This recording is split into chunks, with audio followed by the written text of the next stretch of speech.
Bientôt la fin des boissons énergisantes pour les moins de 16 ans. Moi, ça me change pas grand-chose parce que j'en bois pas beaucoup. Moi, j'en prends, une fois de temps en temps. C'est une bonne loi pour le monde qui en abuse quand ils sont trop jeunes. C'est ça, avec les médicaments, pour le TDA, TDAH, c'est sûr que ça fait des mauvais mélanges. Je trouve que c'est quand même une bonne mesure, puisque pour les personnes de jeune âge, c'est pas très bon pour ton cœur et tout. Je trouve que c'est une bonne idée parce qu'avec tous les accidents qu'on a vus ces temps-ci, avant 16 ans, je trouve qu'il y a des jeunes qui sont peut-être pas assez matures puis responsables, puis ils se rendent peut-être pas compte de ce qu'ils font. Cette décision résulte d'une tragédie arrivée à un jeune Québécois en 2024. Zachary Miron, un jeune de 15 ans, est décédé après avoir pris une boisson énergisante et qui est entré en interaction avec un médicament qu'il prenait à l'époque et personne n'avait averti ni le jeune ni ses parents.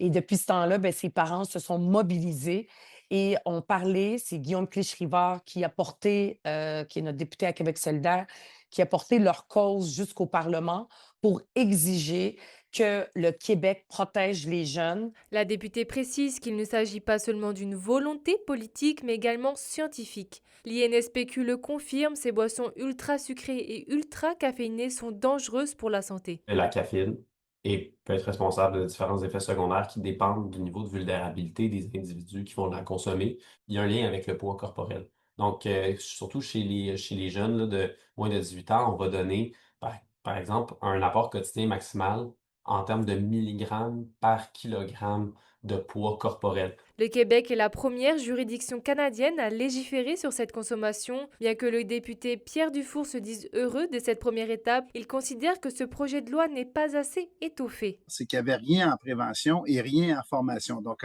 encore une fois, on a pris le côté facile, vu qu'il y a eu une tragédie, d'aller interdire quelque chose. Le fameux 16 ans qui était mis dans la nomenclature du projet de loi, rien ne nous disait scientifiquement que ce soit 16 ans, 17 ans, 18 ans. L'Institut national de la santé publique du Québec évoque également d'autres mesures à mettre en place. On pourrait faire de la restriction sur la publicité de façon complémentaire. On pourrait penser aussi à la reformulation ou revoir les restrictions de composition de ces produits-là, les listes d'ingrédients. Et il y a aussi la question de la taxation, qui est une autre politique publique. La loi sera effective dans 6 mois. Les commerçants ont donc jusqu'au mois de décembre pour mettre à jour leur étalage. Après cela, des amendes sont prévues en cas d'infraction. Charine Bakowski pour RNC Nouvelles.